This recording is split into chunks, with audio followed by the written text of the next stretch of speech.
Hi, good afternoon. This is Dr. Michelle Cooley. I am here with Dr. James Cooley. This is It's Your Life with Dr. James J.C. Cooley. And we are so excited to have everybody on the show today.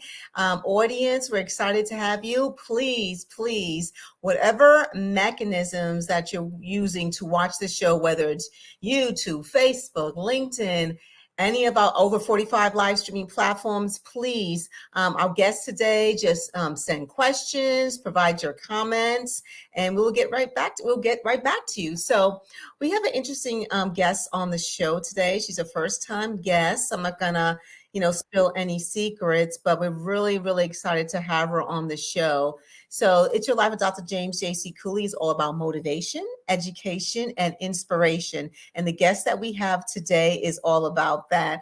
Hello, Dr. James Cooley. How are How you doing? you? Hi, I'm doing just fine. I'm excited about the show today. I'm excited about this guest that we got on. And I'm excited about everything that we're going to do and what we're going to talk about because it's so important. And many times, we like to be silent about things that are going on in our heads and our minds. And we don't want to share those thoughts with anybody. And I believe that if we don't share things that are going on with us, we just continue to put ourselves more and more uh, in stress, and it could cause major depression. So that's why I'm so excited about this guest today because she is going to talk about some of those things, and she's going to talk about some of the things that she is doing in her coaching. And I tell you what, everybody needs to sit back, grab a couple bags of popcorn, because we're gonna have some fun. So, Michelle, can you please introduce the title of the show, purpose of the show, and introduce this absolutely wonderful guest that we got. Oh, most definitely. So, the title of today's show is Breaking the Silence, Understanding Social Anxiety. And we're having a sit down discussion with Shaquin Paris. She's an encouragement coach and the founder of Love and Fine Works. She's going to talk about bringing awareness to social anxiety within the Black community, how to cope with social anxiety and social anxiety in the workplace. So, let's tell a little bit about our guest today. Shaquin Paris is an encouragement coach and, again, the founder of Love and Fine Works, dedicated to helping women who are quiet, shy, or reserved learn to stand the authenticity, power, and confidence by helping them embrace self-acceptance so they can have social confidence in every social setting. She has a Bachelor of Science degree in Human Resource Management and served as an HR professional for over 10 years. As someone who struggled with social anxiety, ShaQuinnsha decided to take her personal development into her own hands and find solutions for managing her social anxiety and thriving in the workplace. It was through her research that she also found a new passion to help other women like herself who struggle with social anxiety. She's been with her husband, Shaquin Paris, for 25 years. She is a loving mother to her Cocker Spaniel, Rottweiler mixed baby dog, Sosa, for 11 years. She has a large, close-knit family you enjoy spending time with. So please welcome to the show, Shaquin Paris. Welcome to the show, Hello. Shaquinta. How you doing? How you doing? I'm great. Thank you so much for having me. I am so happy to have you on the show, and I'm looking forward to this discussion. I know that our viewers and our listeners are looking forward to this as well because we all struggle sometimes with depression, stress, etc. Because we try to keep everything in, So that's why it's important. Shaquinta, can you tell our viewers and our listeners a little bit more about you, where you grew up, what makes you click? I mean, just some of the things about you that you learned that you live by today. Sure. So I am from the great state of Texas. So born and raised in Houston, Texas. Love it here. I don't even mind the heat. Except for this past summer because it was ridiculous. It was very disrespectful. I don't think anybody appreciated the heat this past summer, but overall, uh, born and raised here, love my city. Some of the things that make me click are having opportunities to encourage and motivate people to do things that they didn't expect themselves to be able to do. I really enjoy hanging out with my family. I enjoy really, volunteering in the ministry and talking about God. And so those are things that really bring joy Yeah. to my life. So, who inspired you the most when you was growing up as a child up through adulthood? I would have to say that that is my mom. There wasn't anything that I didn't think that my mama couldn't do. Um, she fixed hair. She did reupholstery. She was a seamstress. She fixed stuff around the house. She was the queen of side hustle before side hustle was a side hustle. Um, so I was really inspired by her. She has really helped me to become the woman that I am today.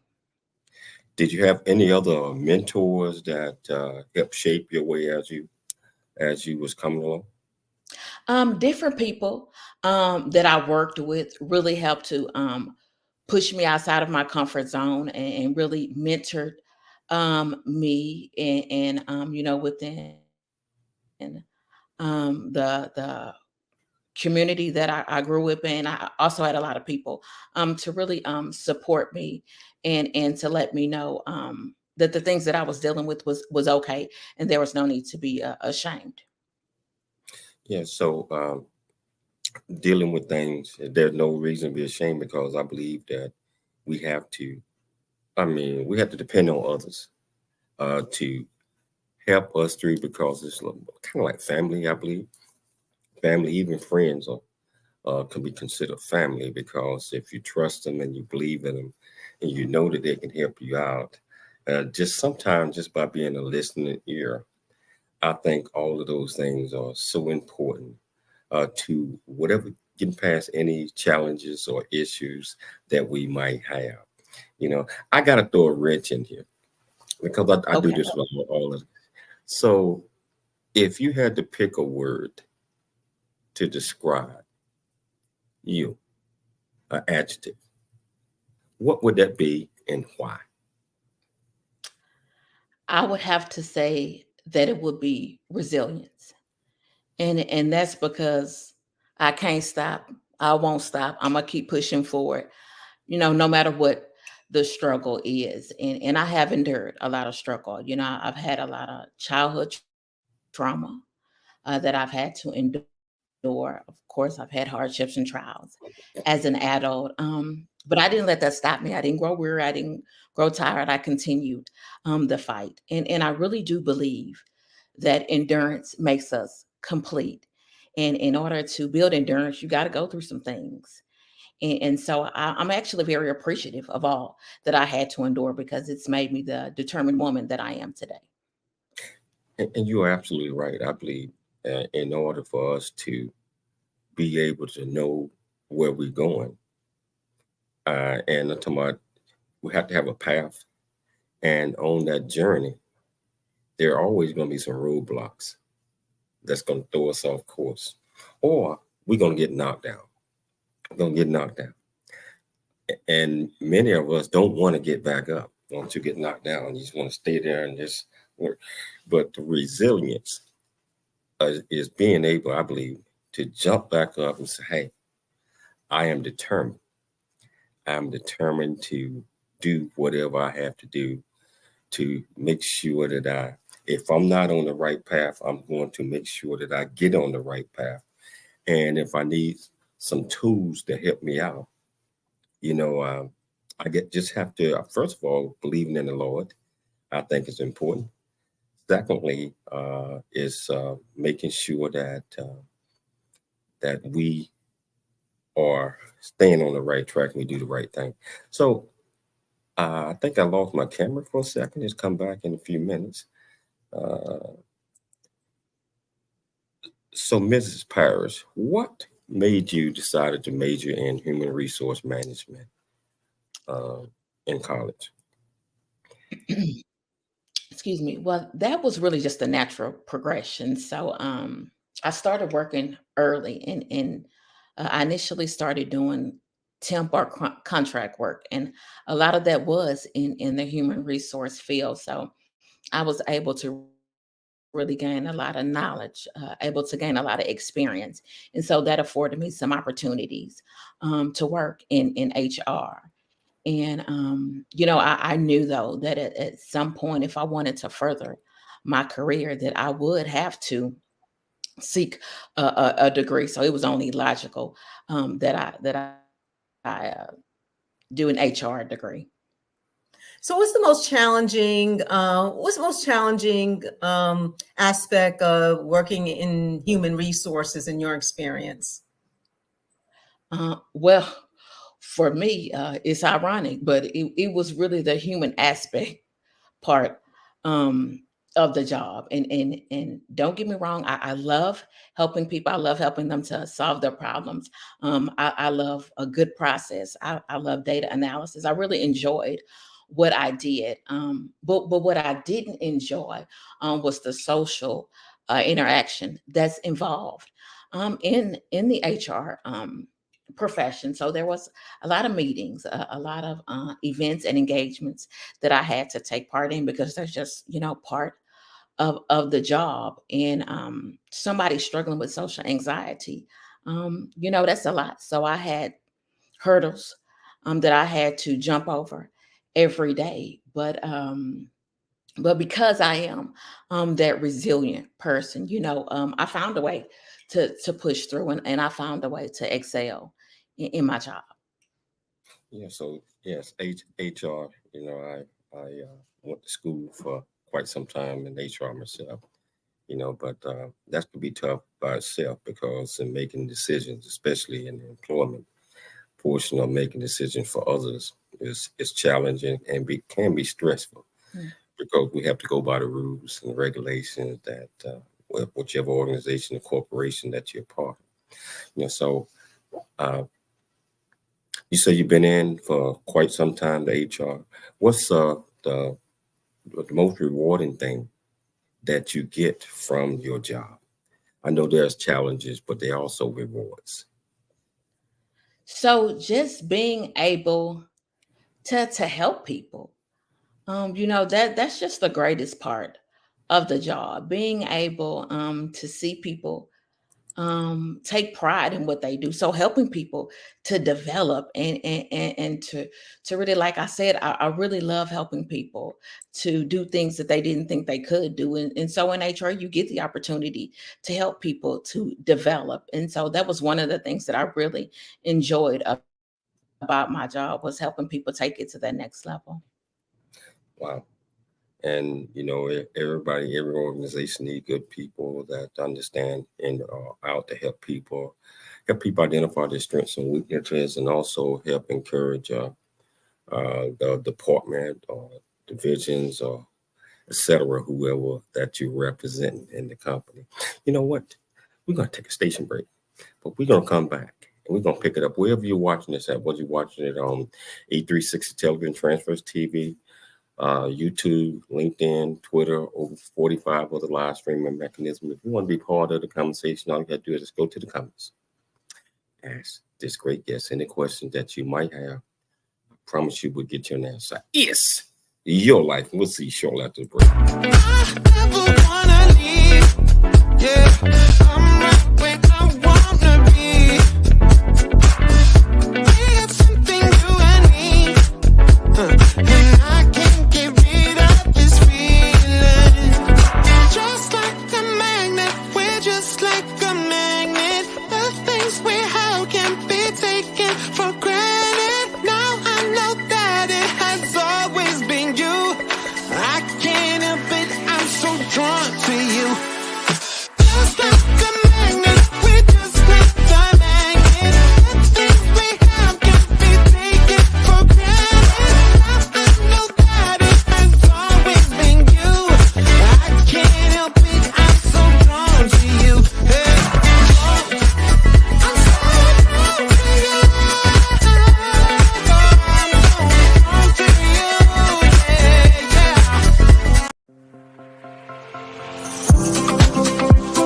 yeah.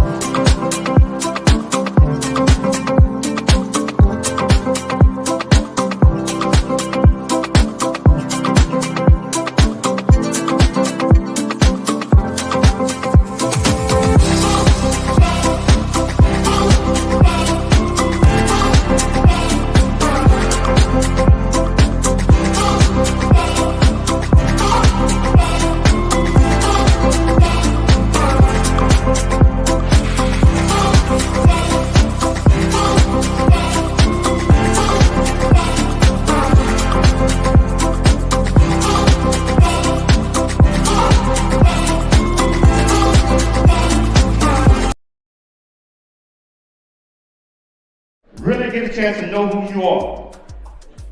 And once you know who you are, you truly know who you are, love who you are. Love who you are. You're a masterpiece. Love who you are. Love who you were born to be. Love me some me. That's what I'm talking about. When you leave high school, you gotta know today or tomorrow, hopefully today, what your plans are. Hopefully, there is no bad decision unless there is no plan. Create, collaborate, commit with confidence. Commit with what? Commit with what?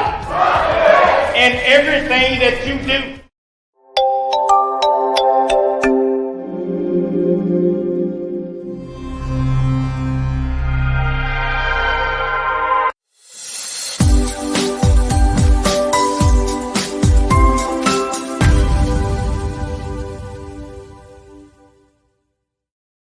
Hello, welcome back to the 𝐓𝐘𝐒 Show. It's your life, and I tell you, I'm just sitting back here. Just for first segment, by the way, is always getting the opportunity to know who the guest is, and for her to share some of her things, her ideas, upbringing, to give our viewers and listeners an opportunity to really delve off into what we're getting ready to get off into.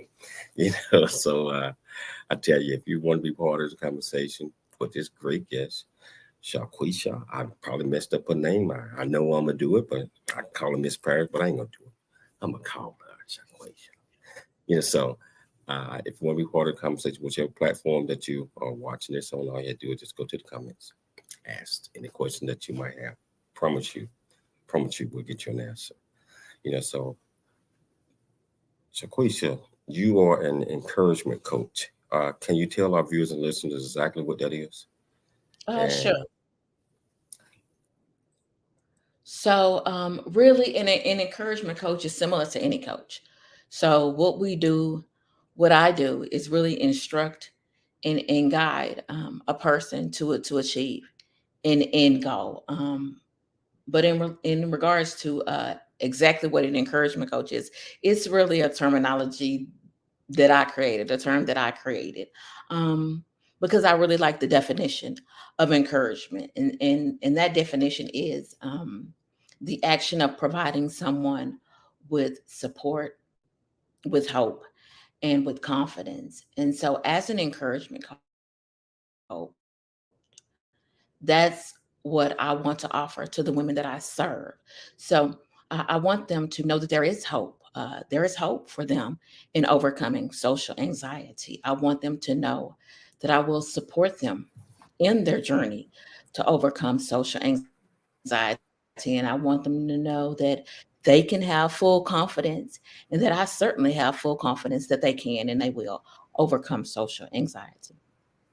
ShaQuinnsha, can you tell us or kind of summarize your journey and when you realized that you were going through social anxiety? And can you just kind of summarize that for the audience? Yeah. So for me, I started to notice that I was struggling socially, probably in my early teens. And that is typically when you start to exhibit signs of social anxiety. And I really didn't figure out that's what I was struggling with probably until I was in about my mid to late 30s. I wasn't until then that I was able to realize that it was social anxiety that I was struggling with. So, for my young life, I just thought that I was a shy person. And then once I got into the workforce, I heard the term introverted. And so I thought, okay, well, that must be what I am. I'm an introvert. But then I really began to wonder, do other introverts struggle socially like I struggle socially? And so I started to do some research, and I realized that it was bigger than that I was struggling with social anxiety. And so when I learned that, it was a big game changer for me. Wow. Sandra Bolhair has a question. She says, what can they do right now to stop social anxiety, and what tools or techniques, if any, that can be used? Sure. I'm just going to be frank and honest with you. It's social anxiety is not going to stop right now. It is a process. So there is work that it takes to manage your social anxiety, but it certainly is treatable. And some of the techniques that a person can use are some relaxation techniques. So you want to learn to be able to manage um, to regulate your emotions. So breathing is a great technique. If you're somebody that's just realizing that social anxiety is something that you're struggling with, try a breathing technique. So a couple that I like to use are called the 4-7-8. So 4 breaths in through your nose, hold it for 7 seconds, breathe out for 8 seconds. When I'm really anxious, I like to try the 3-1 technique. Now, it actually has a different name. I can never remember, so I just call it the 3-1. But it's 3 quick breaths in and then 1 breath out through your stomach. So it's and so if you do that enough, it really helps you to regulate your breathing. It helps you to really get some oxygen to your brain and help out your nervous system. So wow, is there a lot of other techniques that that you can share with us? I mean, that was great what you just said. And Sandra, hey, thanks for watching, Sandra. How you doing? How you doing? Yes. So, if there are other techniques that you recommend to our viewers and our listeners as well? Yeah. So some other things that I recommend are talking to someone, and so that could be finding a social anxiety coach. That could be talking to a therapist. If you're not ready to do those things, then you can even talk to a friend, but talk to somebody about what you're going through. I also recommend that you get a support partner. So somebody that is going to help you to um, help you in going to events, so they you won't be alone. Um, Someone that's really going to help push you when you need to be pushed and give you that motivation and encouragement when you need it. And one of the things that I utilize on a daily basis is what I like to call the triple P's. And so that's being prepared, being persistent, and being practical. And so in regards to your triggers, so know your anxiety triggers, create a plan to manage those triggers, figure out what techniques you can use to manage those, and be prepared to put in the work. So like I said, it takes effort. So be persistent in working to overcome it. And also to be and being practical. So be patient and show yourself some compassion. Be kind to yourself, because the attitudes and the thoughts and the beliefs that you've probably had those since you were a teenager. So they're not going away overnight. So just be patient with yourself, and also in that aspect, be ready to face your fears, because it's just a necessity. So in order to overcome your social anxiety, you are going to have to step outside of your comfort zone and into your fear.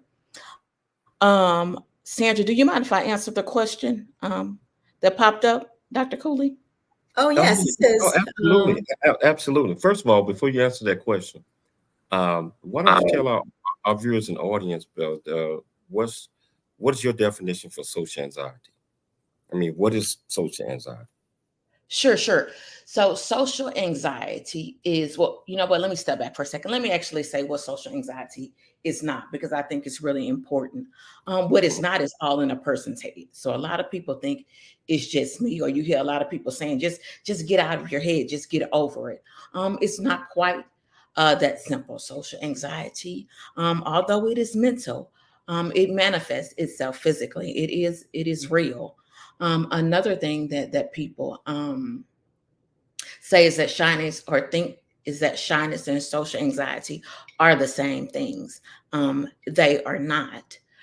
Shyness is personality traits similar to being an introvert. And although a person who is shy may be uncomfortable in social situations, that they don't really fear it. It doesn't negatively affect their lives. While someone with social anxiety, which is a type of anxiety disorder, they have an intense, persistent fear of being judged, of being evaluated by others, of being embarrassed and humiliated, and so that really affects how they live their everyday lives and how they perform. And some of the ways that it manifests itself physically is through rapid, a racing heart, rapid breathing, trembling, sweating. So some people even have panic attacks, and those are related to being triggered. And some of the triggers are going to events where you don't know people, or maybe where you feel uncomfortable. That's speaking in public. That's talking on the phone. Believe it or not, eating in public. So some of those things are triggers that really manifest those physical symptoms. And so, ShaQuinnsha, I got a question for you. I mean, you were talking about in detail what social anxiety is and is not. Everyone's, and I just have a question for you, is everyone's how they handle social anxiety can be different based on the individual. You mentioned, being anxious, heavy, just nervousness. But is one of the other symptoms from what your research has come across is that maybe someone just starts talking fast, or they just start talking loud to be seen, but they are suffering from social anxiety. And the reality is they're not comfortable, so they feel they have to overcompensate. What are your thoughts on that? that is definitely true, Dr. Cooley. It does manifest itself in a number of ways, and some folks, it might even manifest itself in anger or aggression.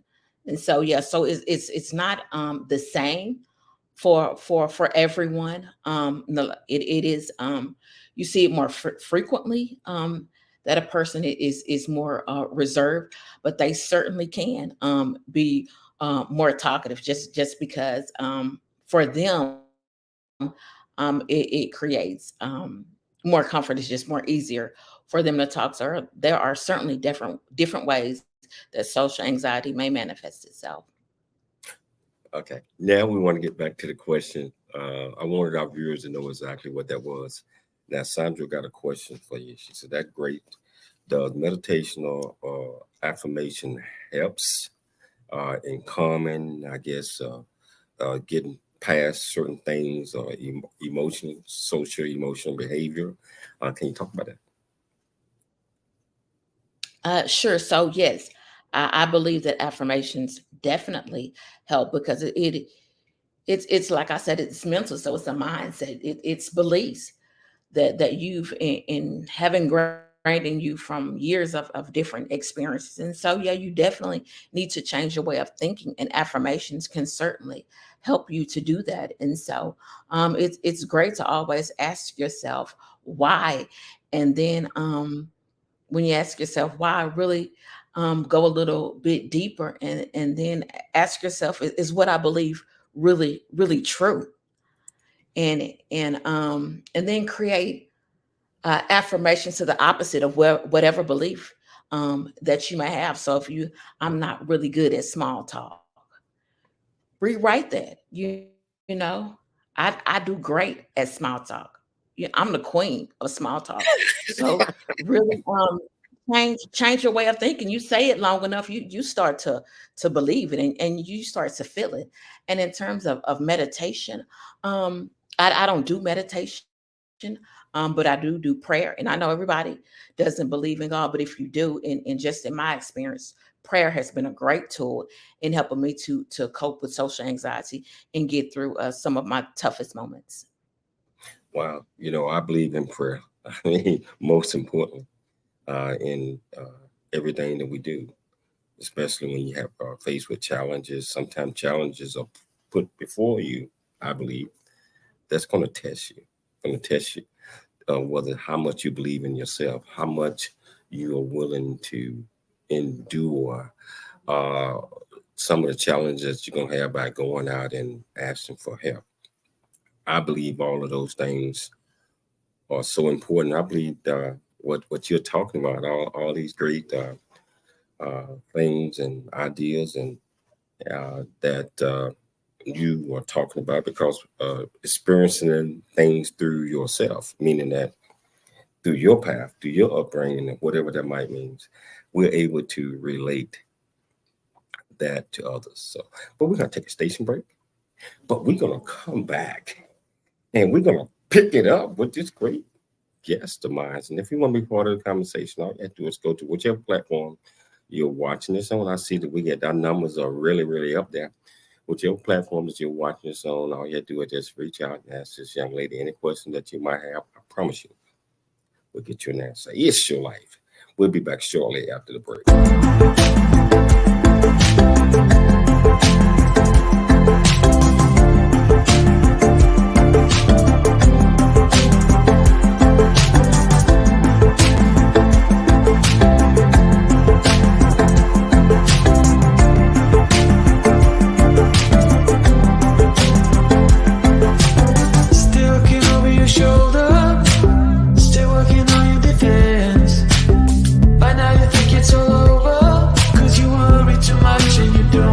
You fight again. And if you want my opinion, I let it take me away. Only relief is the four on the floor and the crowd that goes, oh, turn it up, turn it up, turn it up, turn it up, oh, turn it up, turn it up, turn it up.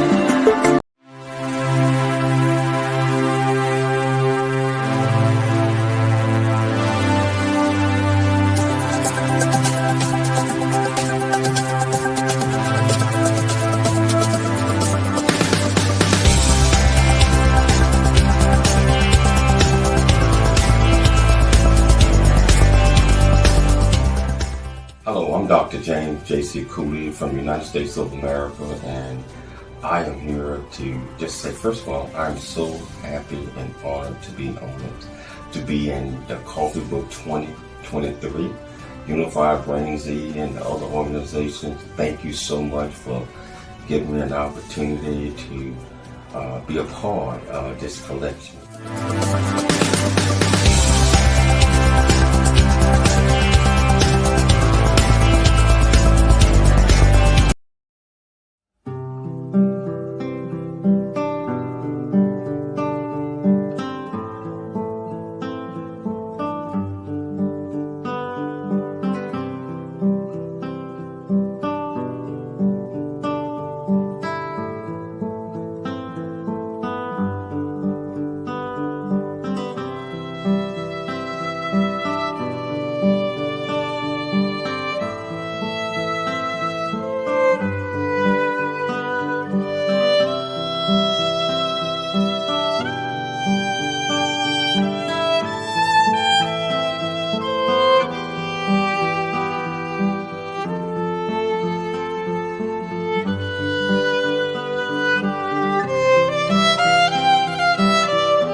Hello, welcome back to the James Cooley Show. It's your life, and wow, just great guest of ours is educate us, and I see we got lots and lots of questions coming your way that people are asking you right there. So get ready.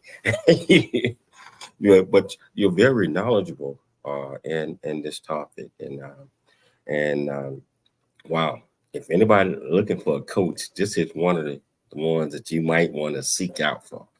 And I think that you don't have to necessarily be in her area to uh, just get her advice and her coaching. I think she can help you wherever you're at in the world.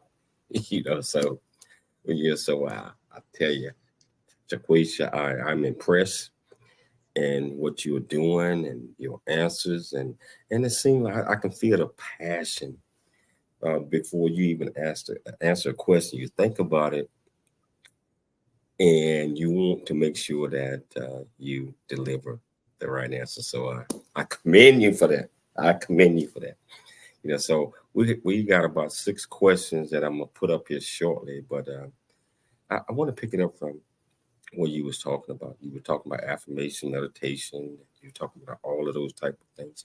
Those are just tools. And I'm sure there's many, many other tools out there that other coaches use, but I think those are important. Now, we got Tara. She got a question for you. Tara, so do you find that social anxiety is caused naturally or caused from trauma? What do you got to say about that, though? So social anxiety is actually a result of trauma, and it really develops in people who are more reserved and have experienced um, a lot of trauma. But there are some other factors as well, and so if you have a parent who struggles with social anxiety, then that parent's child is 2 to 6 times more likely to develop social anxiety. Things like bullying, teasing, those contribute to social anxiety as well. So it's not something that just automatically happens. It generally is related. Um, to some type of trauma. And like I said, it typically starts within your teens. And another thing to mention is that if you grew up with a parent who was controlling or a parent that just wasn't very warm, then there is a high probability that you may experience social anxiety as well.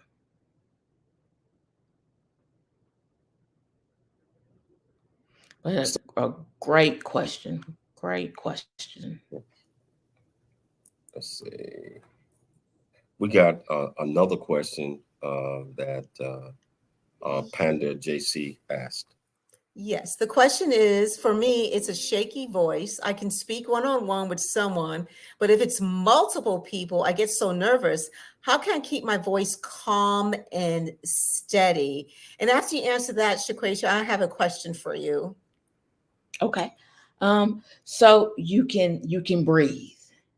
You can breathe. That's one of the easiest and quickest ways to really regulate your emotions, really to calm yourself down.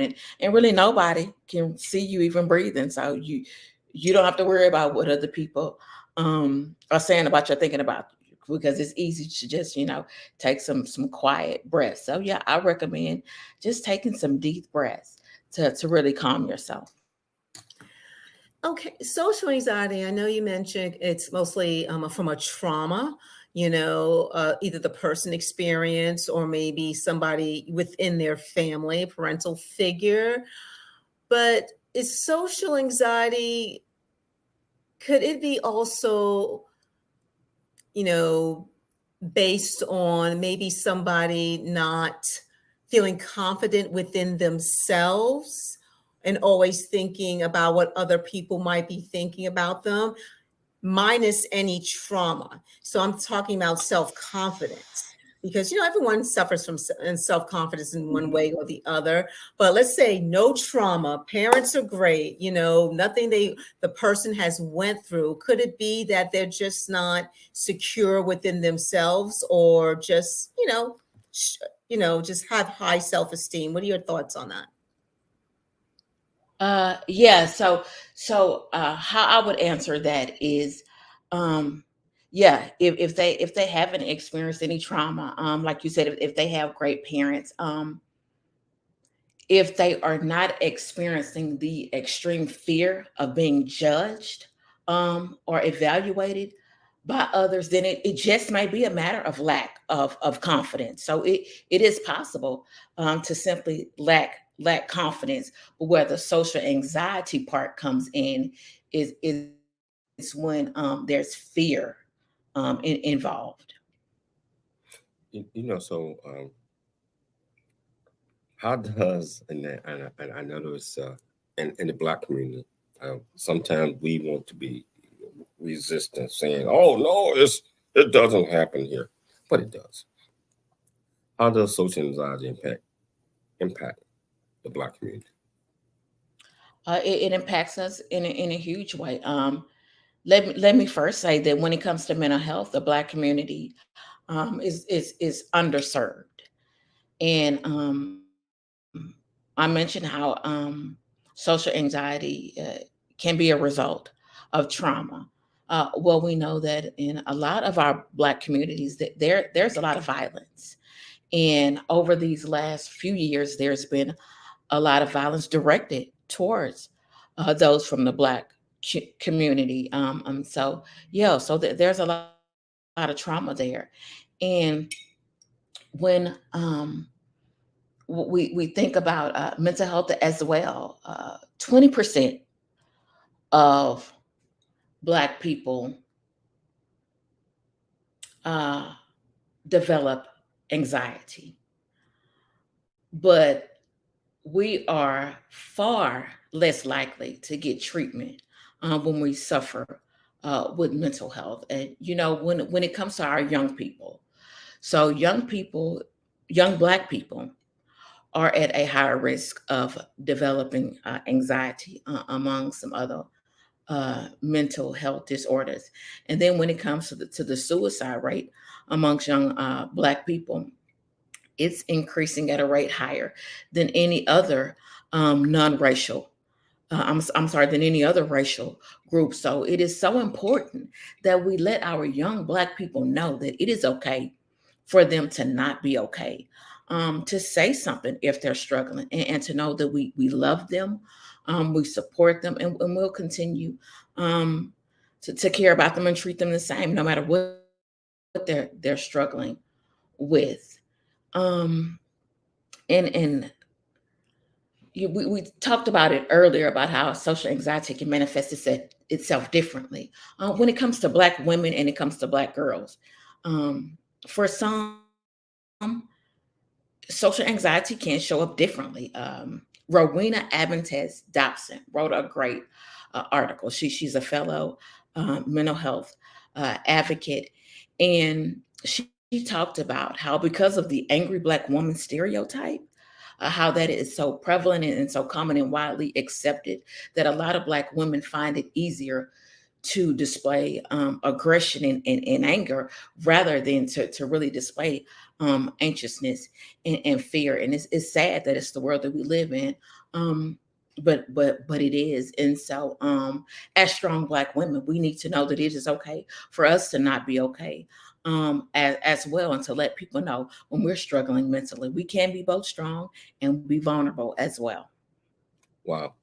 So again, I believe that in the Black community, we as men and women uh, push away from professional help because we feel that we can overcome these things or whatever that we call anticipated in our mind, that we don't need any help. And no, this just something I'm going through right at now. Yeah, I ain't gonna talk to nobody. I don't need no coach. What would you tell the people out there? We only got 2 minutes before the break. What would you tell the people out there that is experiencing these things and constantly got roadblocks up to, I guess, appease their thought process? Um, I would tell them, has it worked for you so far? Ask yourself, has it worked for you so far? Are you as happy as you want to be? Are you where you want to be? And really, think about that. You know, if it's a matter of being concerned about what people think, well, you're just, it's the cycle. That's what social anxiety is. And really, I also would say to think about what you have to lose and what you have to gain. Imagine your life without social anxiety. What would it look like? And then really make the decision as to whether or not it's worth it to seek professional help. I assure you that it most likely is. I know it is. We're gonna take a station break, but we got about 5 questions that's in the pen that we're gonna talk about, and we're gonna get Skylar. We're gonna get them all of them on. So I tell you what, we're gonna take a station break, but we're gonna come back and continue to talk to this great guest because I'm excited. I'm learning a lot. I know you're learning a lot. I'm looking at the numbers. Michelle looking at the numbers. It's a lot of people are tuned in and they're watching. So I tell you what, we'll be back shortly after the break. It's your life. We'll see you shortly. Noah Dingley here, producer of The 𝐓𝐘𝐒 Show, It's Your Life. And the new audio version of James' book, Country Boy, City Boy, A Journey That Ain't Over Yet, is a must-have. James shares his true life story of struggle and success in America. It's both a cautionary tale and a roadmap to achieving the American dream. Get the new audio version of Country Boy, City Boy, A Journey That Ain't Over Yet by 𝐓𝐘𝐒 on Amazon.com or wherever audiobooks are sold.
Hello, welcome back to the 𝐓𝐘𝐒 Show. It's Your Life, and I'm gonna be a tickle pink. You can tell because when I tell you I got a great guest, this is a great guest. Straight up, great guest right here, and she's putting it out. And we got a very serious audience out there. Lots and lots of people are watching, and a lot of people want to know more about you, want to know more about what you do, and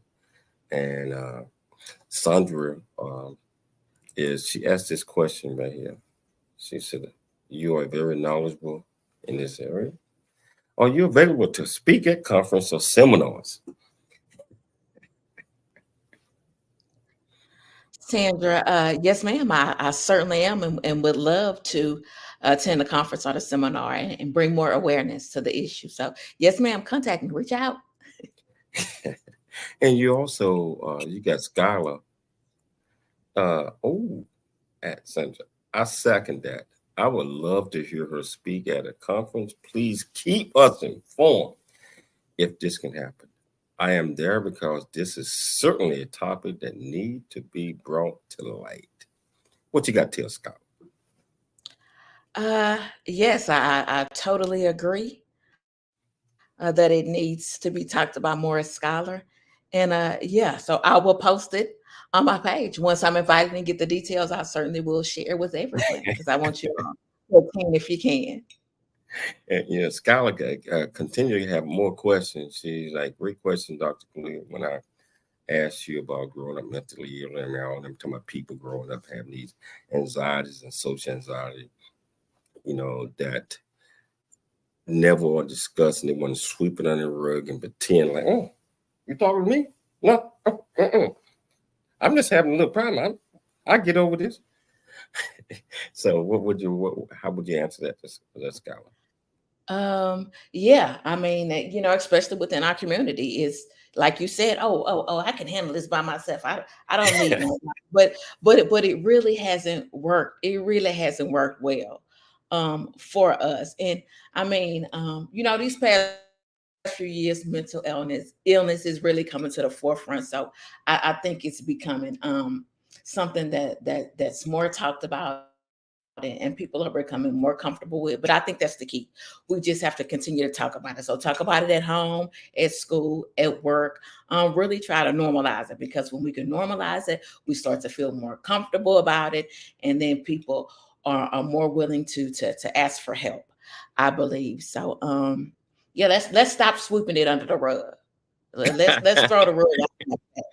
And that's the most important thing, sweeping under the rug and bringing awareness that, I mean, if you have a problem, if you try to deal with it by yourself, most of the time, you're going to make the wrong decisions and the wrong choice. And depression could seep in where it could take you to a dark place where it might be kind of hard to recover.